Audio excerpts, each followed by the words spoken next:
Welcome to the Daily DLP. I'm your host, Ash Thompson. Today, we're going to dig into some of the numbers that tell the story of the Detroit Lions' loss to the Seattle Seahawks. I promised on yesterday's show I'd get to some good stuff, and I never really did that. So today we'll start there.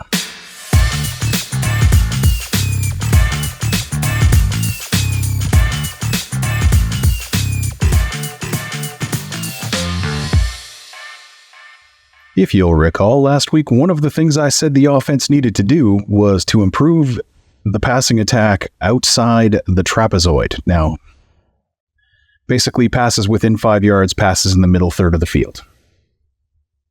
Shaped like a trapezoid. Get the reference there. Against the Chiefs, the majority of the passes Jared Goff threw were to the middle third of the field or within about 5 yards of the line of scrimmage. Long term, that's a huge problem for a passing offense. And I have good news. Outside the trapezoid on Sunday, Jared Goff was 8 out of 10 with 2 touchdowns. His average intended air yards jumped from 6.4 in week 1 to 8 in week 2. Nice big jump. His aggressiveness rating from Next Gen Stats was 5th lowest in the NFL week 1. In week 2, he was 8th in the league. So that means he was throwing into tighter coverages in week 2, which isn't great because it means the receivers weren't getting open, but it also means Jared Goff was growing in confidence and was in a rhythm, completed a lot of balls in 2 tight windows. So this narrative that he won't throw to guys who are at all even slightly covered, just not true this week, at least. Maybe at times it is, but this week, not so much. What else do we have here? Had the 3rd highest completion percentage above expectation in the NFL for week 2. He, let's go old school. He had the 3rd highest passer rating in the NFL right now. Nobody uses that one anymore. I mean, it just measures things that happened. Why would that be useful?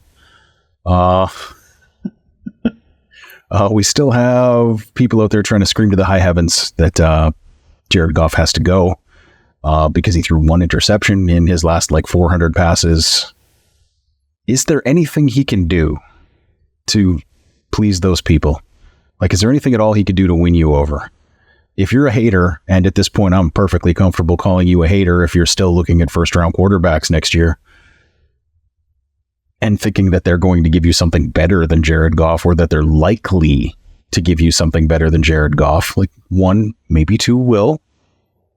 The other 5 that people are talking about as first-round picks right now will be backups after their 3rd year in the league or out of the league entirely. The biggest problem with the Lions offense was solved. Let's get back on task. And it was solved without the presence of J-Mo. The Lions replaced Marvin Jones with Khalif Raymond, and not surprisingly, it opened up the field. At least that was the impression I had during the game, because I never really saw Marvin Jones doing anything. But he had 34 snaps and Khalif Raymond only had 28. Whoever in the building is arguing that Marvin Jones is still a starting level player in the league is going to have a really tough hill to climb after 2 weeks, because there is a better player on the team and he is getting fewer snaps right now. So why was there so much yak room for Sam Laporta, who had 5 catches for 63 yards? And Khalif Raymond is your answer to that question. Leaf only had 2 catches, but the first one was a 36-yard touchdown. He also picked up the St. Brown slack as the guy running gadget plays after St. Brown's foot injury, until it really mattered when St. Brown stepped in with his busted foot and got the job done. And honestly, for Raymond, that's about perfect for him. 3 touches, 57 yards. Great day. If he could do that every week, we'd all be super happy. If you start adding touches to his workload, chances are the impact per touch dramatically drops. I mean, he's going to be running screens for 5 yards and things like that. Plus, his injury risk skyrockets with every touch that isn't specifically designed to get him in space where he can do what he does well. Which all bodes really well for when J-Mo comes back, because in everything I just said, say that same thing about J-Mo, but he's like the 250% version of Khalif Raymond. I think this is going to be really good. So if the Lions could just tread water on offense, as in keep scoring at their current per game pace, things could explode shortly after week 7. assuming J-Mo is actually healthy when his suspension ends, which we won't know. But anyway, week 2, the Lions pivoted from being the slow, plodding, uninspired offense of week 1 to a more dynamic, faster offense in week 2. And that took them almost an entire season in 2021. So things are looking up 2 years later. David Montgomery, his yards per carry came up, as I had previously told you it probably would, because of his really high success rate, which actually went up after week 2. Like the visual you saw, he played well. That tracks in the stats. It's up to 59.5, which would have beaten every single 1,000-yard rusher in the NFL last year, if it were maintainable for a 17-week period. Montgomery told reporters he's likely to miss a couple of weeks, which, I mean, running backs are going to miss time. That's why the positional value arguments exist, basically, is because you're spending a high pick on a guy who's probably almost never going to give you 17 games in a season. But luckily, that timeline means the Lions don't have to go do something stupid, like, say, sign Kareem Hunt, which I really hope they don't do, as I don't like him as a human being. I don't want to have to cheer for that guy. I do have one nit that I need to pick with the offense after watching the game again, and that's that in week 1, the Lions used Sam Laporta in their run scheme often and heavily to act as like a pulling or trapping blocker. And this week, they gave that role a lot of the time to Brock Wright. And on the surface, that makes sense because Wright is supposed to be kind of like the secondary blocking tight end. But it just didn't work for a couple of reasons. And I'll be putting some clips up on TikTok and Twitter. Can't use them on here. YouTube demonetizes. But basically, Wright was coming from a 3-point stance more often than Laporta did, doing the same gig, and that slows the process down significantly, so he just wasn't able to get there. He's also not the athlete Laporta is, so when he got to the assigned block, the rep was already lost. Like, he just couldn't get there quick enough to actually do the job because he started in a 3-point stance, or even when he didn't, like at times he was slowing down as he came close to the block, and that's the opposite of what you want to do. It's like throwing a punch. You don't punch where the thing you're punching is, you punch 3 inches past that, and that's how you throw a punch that hurts. It's the same thing with a block. You don't go to that spot and stop unless it's a pass block, then that is what you do. But like these were run plays where he's trapping or pulling, and he would get there and just try to wall it off as opposed to just laying into the guy, which is not as good. Let's switch over to the defense because unfortunately they did have to play defense.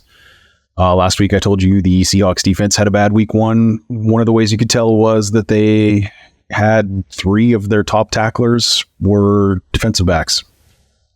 Well, the Lions on Sunday had their top 4 tacklers in the defensive backfield.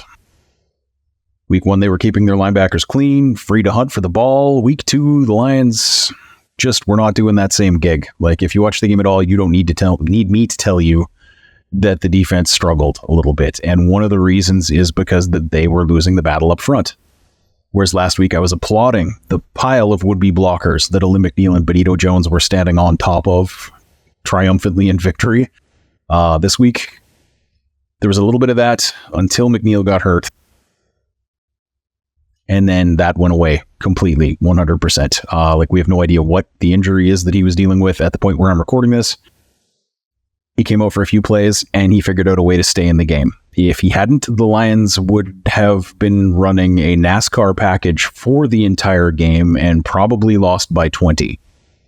They scratched Isaiah Buggs and Broderick Martin again this week, hopefully staring down the barrel of only having 2 defensive tackles for 3/4 of a game. If McNeill hadn't been able to come back in, should lead them to kind of pull their head out of wherever it's been,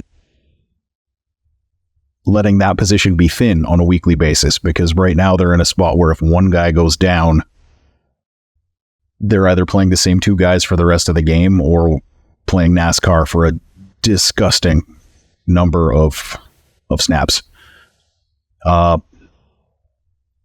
If you're just going to drop your pass rushers into coverage, you probably don't need 6 of them on game day anyway. course, the injury to James Houston, we no longer have 6 of them, do we? Not a great day on the injury front for the Detroit Lions. It's going to be really interesting when the snaps drop, which they haven't yet at the time of this recording, to see how many pass rush snaps each of the Lions' defensive backs has, because each of those was completely ineffective and was also taken away from a player whose job that is supposed to be. The Seahawks handled the Lions' blitz packages with relative ease. There were often 2 Lions defensive backs ineffectually trying to jump into the passing lanes while 5 or more yards away from the quarterback on a given play. Rather than overload the line with blitzes, the Lions were bringing 2 guys from the backfield and dropping 2 linemen into coverage. That's called a zone blitz, and it was a super cool and deceptive defense in about 1996. That's where we're pulling our inspiration from in our defensive scheme right now. The 1996 Pittsburgh Steelers. No thanks. Like, at this point, it's something everybody's seen, and the Lions didn't do anything particularly original with it. Like, why was the Lions' answer to the quick passing game to leave players wide open as the defender who could have been covering them was running towards the quarterback so the quarterback could just throw the ball around or over them? I'll never understand that. Like, why did they keep going to it when it absolutely 100% clearly was not working? They just kept doubling and tripling down and doing it more. Like, when the key to that strategy, which was clearly James Houston was the person who was supposed to be dropping back on all these coverage snaps, when he gets hurt, you need to stop doing it. Like I love Charles Harris, but the guy has a relative athletic score below 5 as an edge, and you have him in coverage.